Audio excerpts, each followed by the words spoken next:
Pais, queridos irmãos, que Deus abençoe a todos no nome do Senhor Jesus. Estou passando aqui para trazer uma palavra ao seu coração, onde eu queria chamar a sua atenção para esta mensagem. Eu creio em nome de Jesus que Deus vai falar contigo através desta mensagem, e você vai ver nessa mesma mensagem que tem coisa na nossa vida que nós não devemos compartilhar com as pessoas. A coisa na nossa vida é que é entre nós e Deus, e mais ninguém. Aliás, é sobre isso que vamos falar aqui no livro de Gênesis, né? Gênesis 22, a partir do versículo 4, né? Diz assim, ó: Ao terceiro dia, erguendo Abraão os olhos, viu o lugar de longe. Então disse a seu servo: Esperai aqui com o jumento. Eu e o rapaz iremos até lá. E havendo adorado, voltaremos para junto de vós. Tomou Abraão a lenha do holocausto e a colocou sobre Isaque, seu filho. Eles, porém,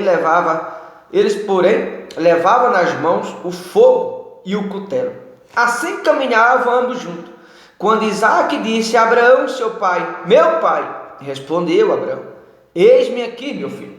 Perguntou-lhe Isaque: Eis o fogo e a lenha, mas onde está o cordeiro para o holocausto? Vamos entender um pouco aqui, para que a gente prossiga em frente com a leitura, né? Da palavra do Senhor. Observe que Deus estava provando Abraão, e aquela, sem sombra de dúvida, era uma das maiores provas da história de toda a humanidade, aliás, se não a maior, né? Porque ninguém daria o seu filho, ou melhor, ninguém tiraria a vida do seu próprio filho, como Abraão estava indo fazer. Deus não permitiu, mas ele estava no caminho para que isso fosse feito, porque ele estava sendo provado naquele momento. E era uma prova que ninguém quer passar. Só que às vezes Deus nos coloca em determinadas provas que a gente não entende. Porém, mesmo Deus nos colocando na prova, primeiro, Ele nos dá tempo durante a prova para que a gente tome a decisão certa com relação àquela prova a qual estamos sendo provados. Observe que no versículo 4 a Bíblia fala que no terceiro dia, erguendo Abraão os olhos, viu o lugar de longe.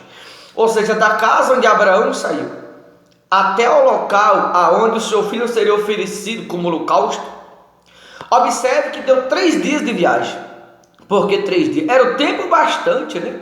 Para que ele pensasse com relação àquela prova. E durante aquele tempo que ele estava tendo de 3 dias, ele tomasse a decisão certa, né? Decisão correta. Deus nos dá tempo para a gente pensar, para a gente refletir e para a gente repensar naquela prova a qual nós estamos vivendo, e para que a gente tome a decisão correta, para que a gente não tome decisões precipitadas, para que a gente não tome decisões sem pensar. Por isso que ele deu todo esse tempo para Abraão. E quando Abraão viu o local, Abraão falou para os rapazes que com ele, para esperar, que ele e Isaque ia até o local, adoraria o Todo-Poderoso e voltaria. Porém, na verdade, Abraão estava indo sacrificar seu próprio filho. E você observa que no versículo 7, quando Isaque disse a Abraão, seu pai, aí ele disse: Meu pai, respondeu Abraão: Eis-me aqui, meu filho. Perguntou-lhe Isaque: Eis o fogo e a lenha, mas onde está o cordeiro para o holocausto? Mal sabia Abraão que o cordeiro era ele. Mal sabia Isaque, né, que o cordeiro era ele. Mal sabia Isaque que era ele que ia ser sacrificado. E Abraão sabia. Porém, Isaque perguntou, e Abraão não podia abrir o jogo para o seu filho. Isso foi a pior hora na vida de Abraão. Tem coisa que é nós e Deus e mais ninguém. Tem coisa que dói. Tem coisa que faz a gente chorar. É verdade. Tem coisa que sufoca a nossa alma. Mas tem coisa que a gente não pode dividir com ninguém senão com Deus. Primeira coisa é que Deus deu tempo para Abraão pensar. 3 dias para ele pensar e não tomar a decisão errada. Porque foi 3 dias até chegar ao local do sacrifício. Quando avistou o local do sacrifício, Isaque olhou para o pai e falou: Eis o cordeiro, ou melhor, eis o holocausto e a lenha, né? Mas onde está o cordeiro para o sacrifício? Aí ele disse aqui no 8: Respondeu Abraão: Deus proverá para si, meu filho, o cordeiro para o holocausto. E seguiram ambos juntos.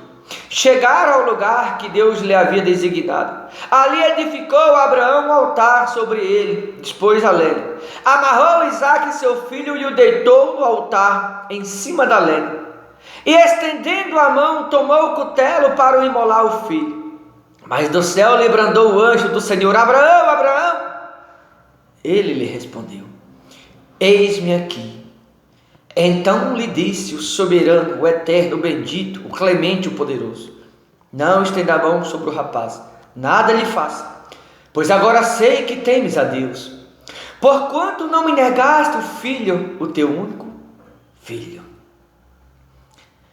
Isso é algo que nos emociona, isso é algo que nos dá um arrepio, um calafrio em ler esse texto, que é algo muito profundo, é algo muito forte, é algo que mexe com a gente. Imagina o pai pega o filho, amarra sobre a lenha, para o próprio pai sacrificá-lo. Imagina o tamanho da fé de Abraão. Imagina quando Isaac se viu o pai amarrando ele em cima daquela lenha, estender a mão para o imolar, ou seja, para tirar a própria vida. Isaac deve ter olhado para o pai amarrado em cima daquela lenha, certamente de braços abertos, e deve ter chorado, e deve ter dito: meu pai, é isso que o Senhor vai fazer comigo? Foi para isso que o Senhor me trouxe, para me sacrificar? O sacrifício na verdade sou eu não sabia. Tem coisas que a gente não quer perder, tem coisas que a gente não quer abrir mão, mas na hora da prova é necessário a gente ir até o fim, porque a Bíblia diz que o fim é melhor do que o começo dela. E a gente às vezes não sabe, ou melhor, a gente não imagina que Deus prepara sempre um fim vitorioso para a nossa vida. A gente não imagina que Deus sempre nos prepara um fim de bênção, de vitória. E até então, Isaac não sabia, nem o próprio Abraão, mas como ele estava sendo provado, ele não podia fugir daquela prova, porque aquela era uma prova que estava colocando em jogo a vida do seu filho, mas a fé de um homem que nunca negou a Deus. A fé de um homem que estava disposto a tudo por amor a Deus. A fé de um homem que estava disposto a qualquer coisa para mostrar que acima de tudo e de qualquer coisa, a fé no seu Deus era inabalável, que ninguém poderia tocar na sua fé. E Abraão entendeu mais que isso, que o mesmo que tinha lhe dado aquele filho, podia lhe dar depois milhares e milhares como ele tem hoje. Por isso que hoje somos descendentes de Abraão, por causa dessa prova que Deus colocou ele. Deus colocou Abraão na prova e Abraão não foi reprovado. Deus o aprovou. Imaginem Deus o aprovar um alguém. Deus aprovou por causa da fé. Se você quer ser provado, vá até o fim. Não seja um cristão reprovado, não. Deus ele quer te aprovar, mas depende basicamente da sua fé. Quando Abraão estendeu a mão sobre o rapaz, no versículo 12, então lhe disse o anjo falando para Abraão: não estenda a mão sobre o rapaz, nada lhe faça, pois agora sei que temes a Deus, porquanto não me negaste o filho, teu único filho. Tendo Abraão erguido os olhos, viu atrás de si um cordeiro, preso pelo chifre entre os arbustos. Tomou Abraão o cordeiro e o ofereceu em holocausto em lugar de seu filho. Veja que lindo isso. Deus já tinha, o sacrifício preparado.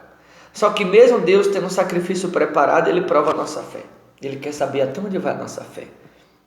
E eu vim te perguntar hoje: até onde vai a sua fé? Até onde você suporta a prova? Você seria capaz de ir até esse ponto aqui que Abraão foi? Mas para que a gente seja aprovado pelo Todo-Poderoso, é necessário a gente não abrir mão da prova. É necessário a gente crer na fé, crer no Todo-Poderoso e continuar em frente com o propósito de Deus. Porque só quem confia vai até o fim, porque o fim das coisas é melhor do que o começo dela. Você consegue imaginar as lágrimas de Isaac? O choro de Isaac sobre aquela lenha. Meu pai, foi para isso que o Senhor me trouxe. E Abraão olhar chorando também, porque certamente ele estava chorando, pensando que ia matar o próprio filho. Ele devia olhar para o seu filho amarrado sobre a lenha e dizer: meu filho, eu não podia te falar.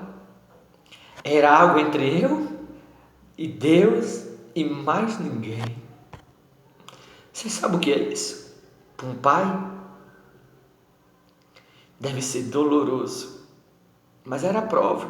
Ele não podia fugir dela. Deus nos coloca determinadas provas que nós não entendemos nada. Nós só vai entender no fim dela.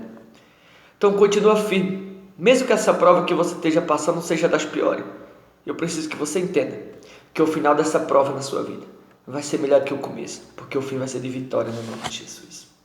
Tá bom, meus amados? Deus abençoe. Fique na paz. Forte abraço no nome de Jesus.